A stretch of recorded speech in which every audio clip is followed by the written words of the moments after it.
On the sporting change, the main new aspect is that we have done a few tweaks into the race weekend format. We have tried, together with the other teams, together with the FIA, with Formula One, we have tried to ensure that the race weekend becomes a little bit shorter in such a way that we can all digest a bit better this long calendar with the 23 races. So for example, on Friday, the practice sessions are moved further forward in the afternoon in such a way that the teams may get the opportunity to come a little bit later at the racetrack. Another example is the curfew that the FIA imposed for every day of the race weekend. This curfew will force us to leave the racetrack a little bit earlier every day, again, in such a way that for the people working in the paddock, they can enjoy a little bit of a less stressful weekend so that we can go through more races with a bit more ease.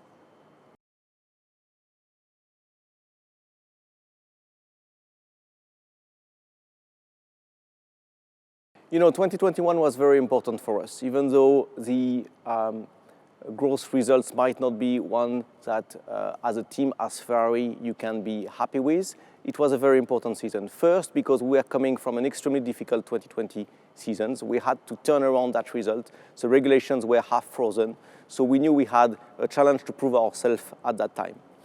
So it was important to go back in a higher positions in the picking order of the grid. Then, the fight for the third place, we treated it as a World Championships. We knew it was very similar, we were very similar in terms of car performance compared to our main opponent last year, so it was going to be a points for points fight until the very last race of the season. So as a team, we grew a lot through that phase. I think we gained confidence through our capabilities to win that fight, and hopefully it makes us today a much stronger team. We have made straight forwards, and we now are looking forward, fighting for bigger things.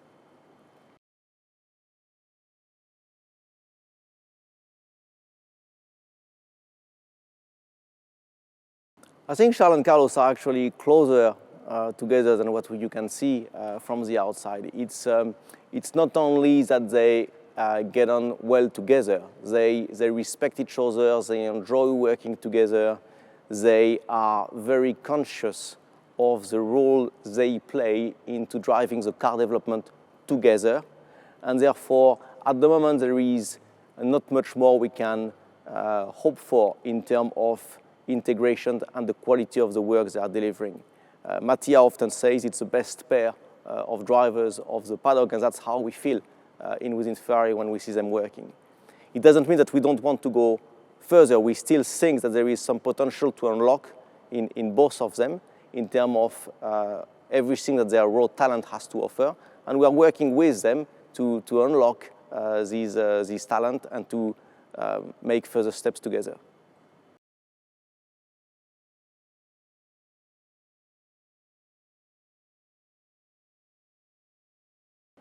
So the pandemic had a huge impact on the sport, as you would imagine, given the scale of what we have all witnessed. I think we are all very proud of the fact that we were the first international sport to go back to action. For Ferrari, it came with one key priority: our people. So the first thing we looked at is, are we able to guarantee safe operations for our people before to send them back to the racetrack? We have worked a lot with the other teams, with the FIA, with F1, to build a set of precautions that became our safety protocols that today we are operating under. It has worked well for these 2 years. We have proved that we can race around the world even in these extremely difficult conditions, but we are equally aware that there is no room for any of us to decrease our level of attention, to decrease the level of precautions we are taking. And it's with this spirit that we are looking into this season starting. Of course, hoping that the world situations will improve rapidly, but in the meantime, being very, very conscious that we need to keep maximum precautions for our people to be able to keep racing.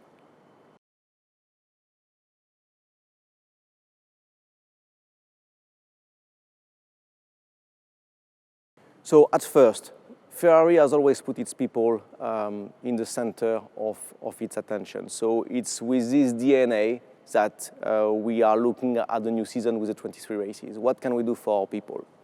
Then it is, of course, going to be a competitive advantage. The way we can keep our people fresh, the way we can keep the energy for our people is going to be a competitive advantage. If you put these two things together, what we have done is that we have built a program for them, not only this season, it's a program that started years back, in which we try to ensure that we keep them in the best possible conditions before the season, during the season, after the season, so that we can make that this activity sustainable for them and for the sport.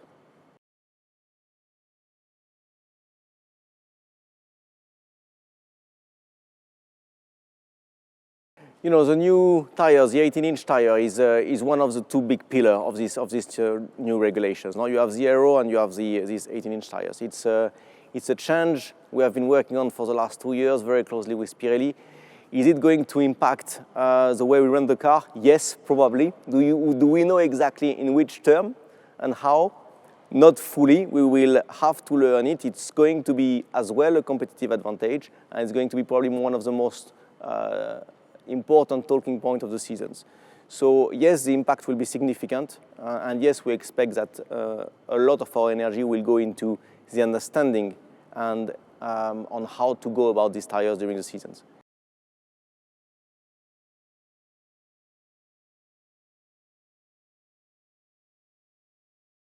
The new tires will also be a new challenge when it comes to pit stop.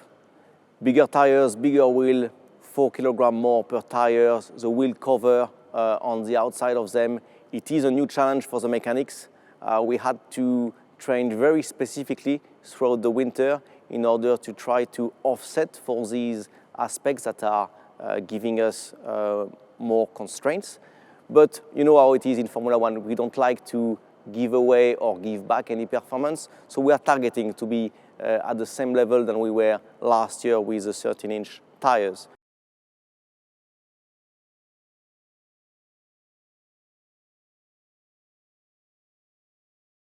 There are a number of good news coming with the new tires. One of them is the sustainability aspect of them. We will be running tire blankets on our car, as we did in the last few years, but we'll be running them at a lower temperatures, trying to take a glide path towards the removal of these tire blankets in 2024.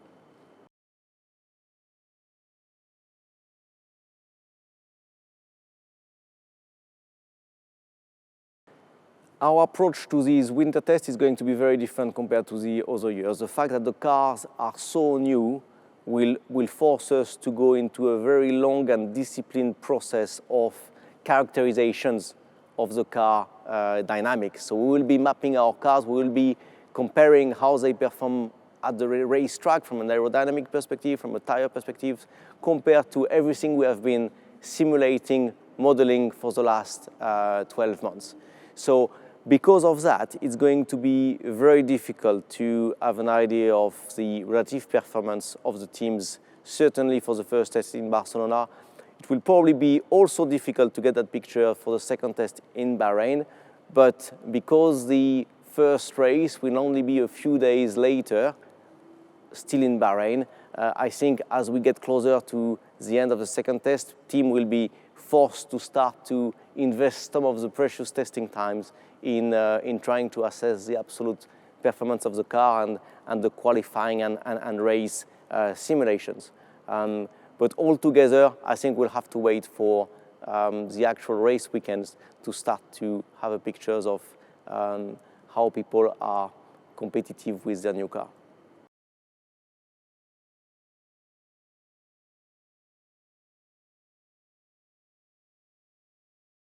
So at first, Ferrari has a fairly large operation when it comes to its driver academy. It's a project that is strategic for us. We are investing a lot of energy on it because we believe it is the right way to find our future talents, and we believe it is also the right actions for the sport and the impact that the sport has on the younger generations.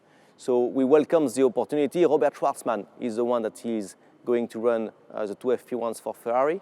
But I think even more than the two FP1 that Robert is going to do, it puts the right light on the young drivers, on the importance to preserve some space for them to make sure that in the futures, the best talent have the right opportunities to reach the top. We are enjoying having Charles Leclerc coming from our academy, driving in our race car, and I think we need to make sure that there is enough testing opportunities in the futures and enough opportunities in general for young drivers, talented young drivers to emerge.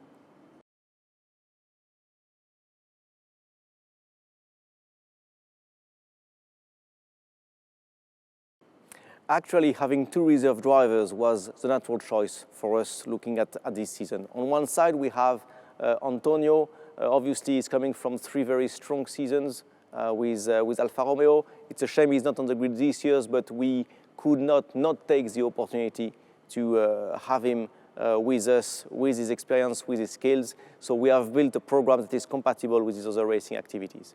On the other side, we have Mick coming from our academy, doing a fantastic job in his first year with Haas last year. And we felt that it was the right balance. And we have built a program for them in such a way that by combining the simulator, the work with the engineers, the opportunity to run on the older car around Fiorano, that we could have the best combination in terms of having a driver ready to jump into the red car should we need to do so.